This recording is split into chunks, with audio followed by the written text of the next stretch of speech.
Safina presidential aspirant and businessman Jimmy Wanjigi about his political journey and what the elections portend for him and his party. Thank you, sir, for joining us. Karibu JJ. We'll talk about, your journey through ODM until you went to Safina. But let's just talk about the events of yesterday first. Appearing at the UDA, NDC, and of course, there were quite heavy sentiments you had to talk about, the UDA, NDC. But the question is Jimmy Wanjigi finally gravitating towards William Ruto? Let me put it this way, JJ, for the avoidance of any doubt whatsoever. I think yesterday you saw a clarity on identifying who the opponent is in the coming election, who is truly on the ballot in the coming election. I was clear in my message that for the last 60 years, at every presidential ballot, there have been two families that have been on. And I clearly said that this election, those families are in one ballot. So I will join with every like-minded person that does not want to see those two families extend another 60 years of their political participation at the ballot, at the presidential ballot of this nation. You also spoke about your relationship with Ruto, even before the 2013, because much of your relationship with Ruto is known around 2013. But you spoke passionately about your relationship with him before then. William Ruto is somebody I got to meet in 2006. And he was introduced to me by my very good friend Charles Kitea. And we had a meeting of minds. We understood the issues and the challenges of the time. He was in a different political inclination than I was, because I was very much a supporter of Kibaki. But Raila was my friend and my political friend.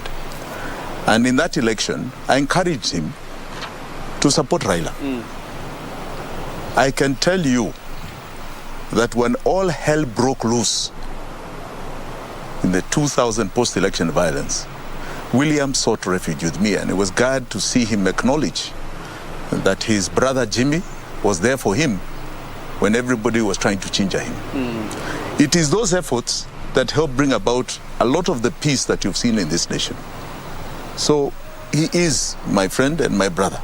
You were at the center of a formation of the Jubilee administration from 2013. At some point, things went haywire.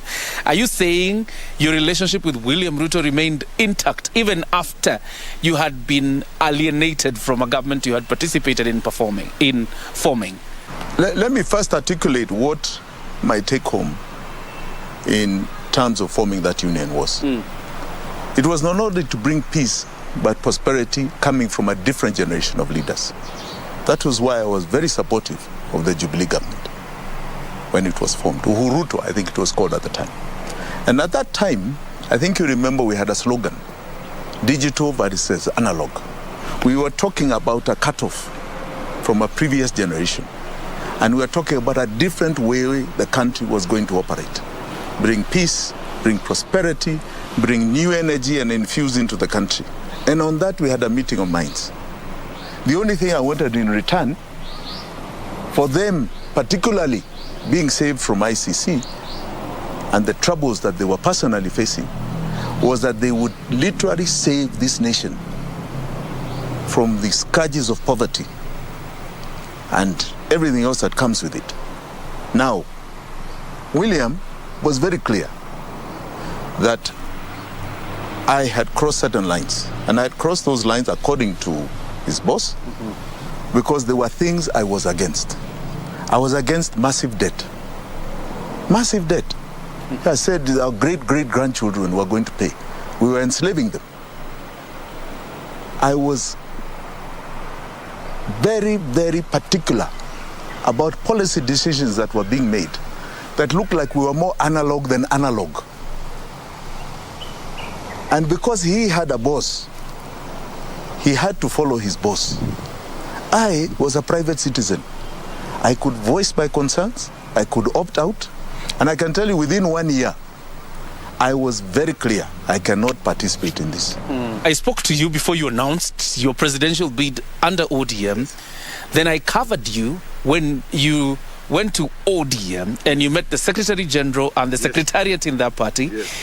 And it didn't look like they were receptive about your ambitions. Why did you insist on running on the party in the first place? Because I'm a Democrat. Okay. I'm a Democrat in heart and nature. I've been parcel of fighting for democracy in this country. You see, how officials receive you is irrelevant. It is how the people receive you. And you know, I'm a man who believes in the mantra of Matiba. Let the people decide. Raila Amolo Odinga was detained fighting for that democracy.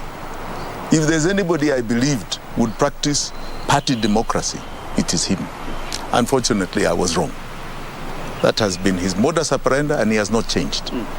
And I think it is very sad to watch that before my eyes, because that's a man I supported heavily in 2017. That even within his own party, he wants to pick and choose. Even his own leadership, he decides some with some officials. Even he never applied, but he's given the ticket. You know, it is the saddest thing.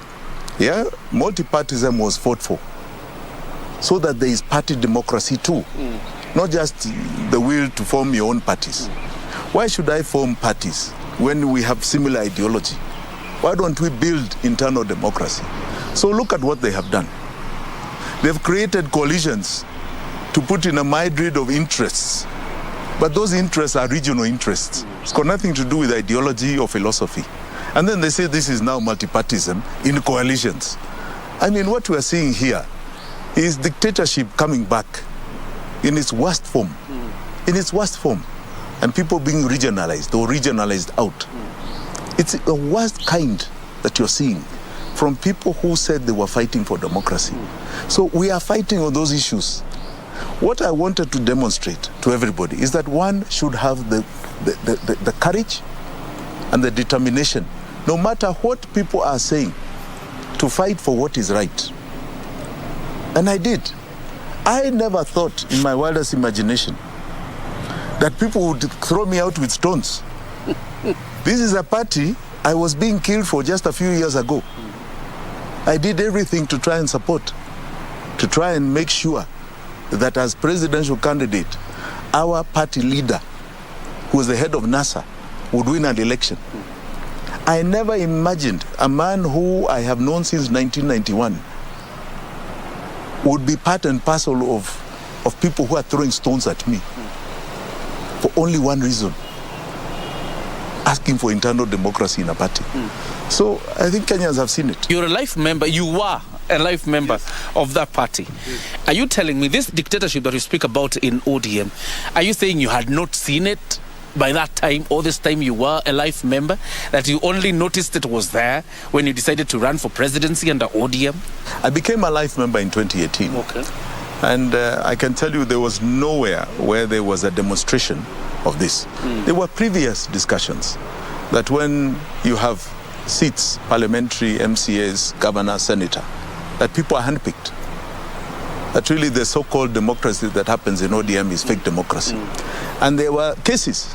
But you know, in 2017, they had formulated a very good tribunal to deal with a lot of those cases. So it looked like a fairly open and transparent process, although it had its complaints like any election.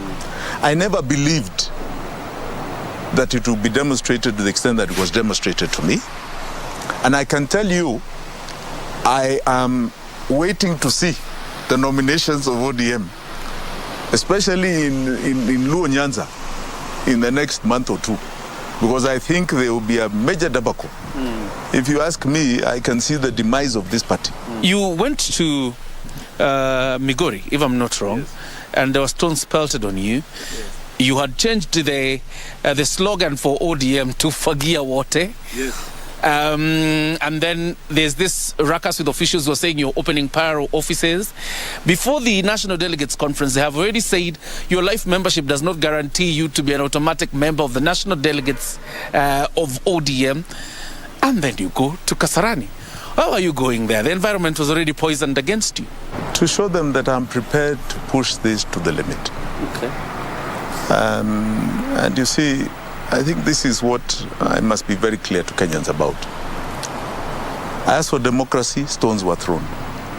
I was a delegate until I was removed somewhere else. Yes. So this question of I was a life member but not a delegate is not true. I think even the chairman, I think Aladwa, said that I was removed in December. How was I removed in December? Which process is this? So they pick and choose as they wish. That's okay. They are demonstrating who they are. They are showing who they are. And these are the people that want to govern a country. I wish them the very best. I myself have been one of their greatest supporters. This is how they treat me. Can you imagine how they will treat Mwananchi? Can you imagine? So my friend, I think they are nika in who they are.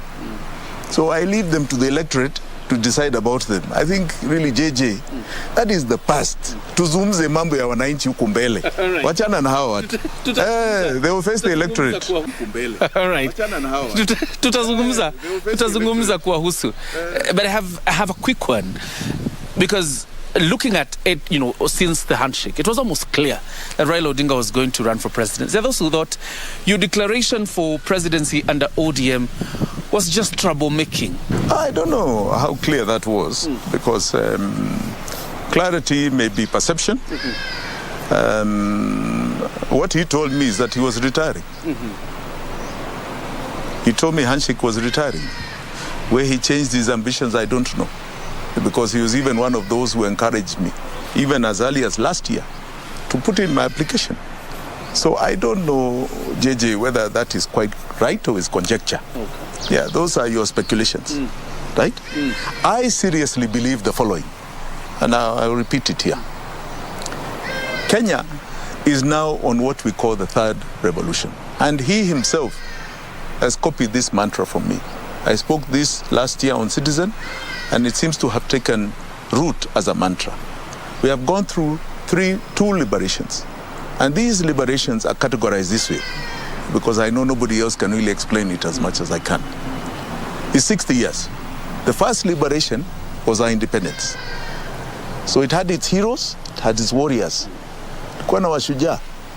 Jomo Kenyatta, tulikuwa mshujaa. Jaramogi, mshujaa. Tom Mboya, mshujaa.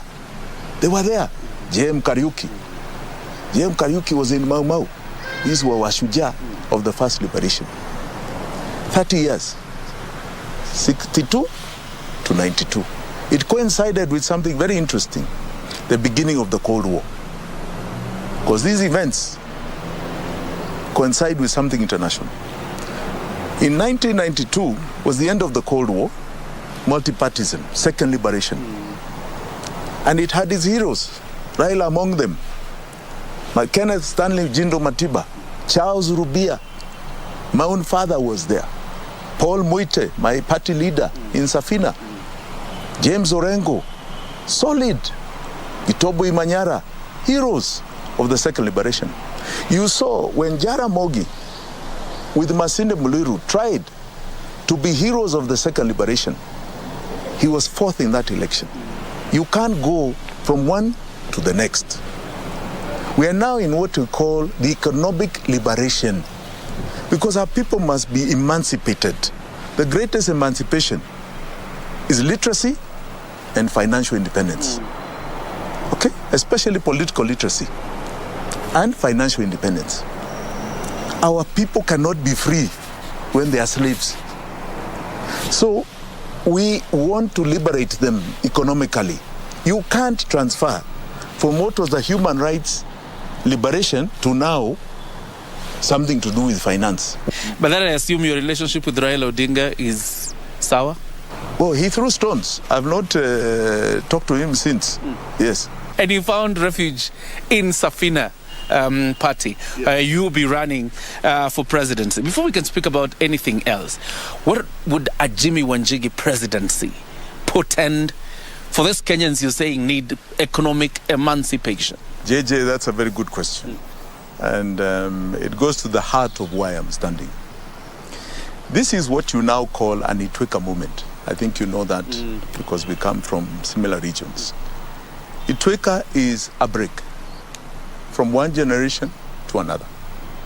And it's normally a very tense break, because the moment is saying that what has happened in the past is now untenable. Is now untenable. We are at that Itweka moment.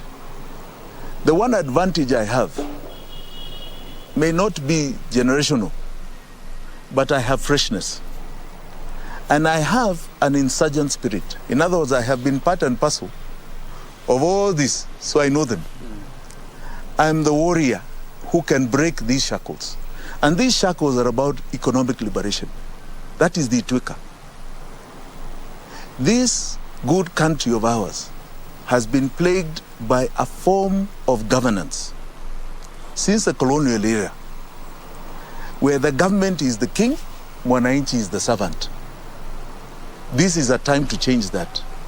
Mwananchi is king, the government is a servant. And this was empowered by the colonial regime and by our internal colonizers the last 60 years. In fact, only Kibaki tried to break it a bit between 2003 to about 2005, 2006. Then after referendum, we went back to that old mode where the people are no longer in charge. It was something else. But I can tell you the best person that tried was President Mwai Kibaki. And I praise him for that. I can tell you we are now at that stage where that emancipation means that your life is not rigged the way it is rigged today. I'll give you a simple stat. Today, as we are talking, 2 million kids over the last 1 year have been disenfranchised because of one aspect called malnutrition. Brain formation is between the ages of 0 to 5. That's when your brain's best formation is done. If you are malnourished, you subside that brain to probably 30% of its full capacity. Yeah. So when 2 million kids are disenfranchised, you are talking about a human capacity, which is our greatest capacity and resource, disenfranchised at birth. Okay? So they will not be able to produce later on in life. It is rigged against them from beginning. Poverty is rigged against you from the very beginning. And nobody deals with it. It's like people are very happy when there are few enjoying this cake. This cake our forefathers wanted and fought for all of us, not for a few. It was for all of us to have a heritage, not for a few. And we are only going to be able to do that when we enhance the life of every single person. Every single person. The advantage I have is that I'm a businessman. As a businessman, we are happy when we see across the board people who have got something in their pockets, people who are prosperous and want more. Because that to us is a market. Unfortunately, for the leadership we have had, they don't want to see empowered Kenyans because then they become threats to them. So they want to see people who are begging them. And that is the difference I bring. That's the emancipation we are talking about here. Safina, my party of choice, is specifically there because it is an act to occur us. You know, before you announced your ambitions, like I had said, we had talked and you told me you were emerging from being a kingmaker to now wanting to be king. In most cases, kingmakers are oligarchs. So the question is, why would a successful businessman for that matter, a near oligarch, want to move away from that corner office to now become a politician? I think you saw Donald Trump, didn't you? Mm-hmm. You saw Donald Trump. How many? The Ecuadorian president the other day was a businessman, a very big businessman, and he's now president. It's not a new phenomenon. It's not. And I am doing so because I have the courage to do so. I'm the courage to come and tell Kenyans what their real issues are that nobody else is probably going to articulate as well as I can, because I know it. And I'm prepared to face whatever it is fearlessly in championing their cause. You know, JJ, when you reach my stage and my age in life, you have to define what you want to be remembered for. You have to. What more am I looking for in life? Is what I want to be remembered for. So do I want to be remembered as just a businessman who left a little something for my children to inherit? No. Or I employed 2 or 3 people? No. I want to be remembered as being favored by God to have achieved certain things in my life. But apart from that, I have used that favor to build as many people around me as possible. So you have two choices. You go into public life to make a difference that is earth-changing and earth-shattering, or you go into philanthropy. I've chosen the latter. Before we wind up, let me take you back a bit. Yesterday at the NDC, you said you are talking. Is Jimmy Wanjigi intending to run the full course, or this we are talking will end up with him supporting William Ruto? JJ, I have an NDC next week that is endorsing me as a presidential candidate. What do you think that means? Please, please. Why do you not see William Ruto endorsing me? Why are you only seeing one way? You don't know what is going to happen. We said we are friends. Who knows what is going to happen ahead? I want to be very clear to fellow Kenyans. This is truly an Itweka moment. Seize it, because it will define the next 30 years of our lives. Seize it. It is our time as all Kenyans, not a few Kenyans. Presidential aspirant under the Safina Party and businessman, thank you very much for hosting us. And thank you again for that conversation. Good luck and all the best. Thank you, JJ. Keep watching KBC Asante sana. Keep watching KBC Channel 1, because KBC Kenyans are watching. Thank you very much.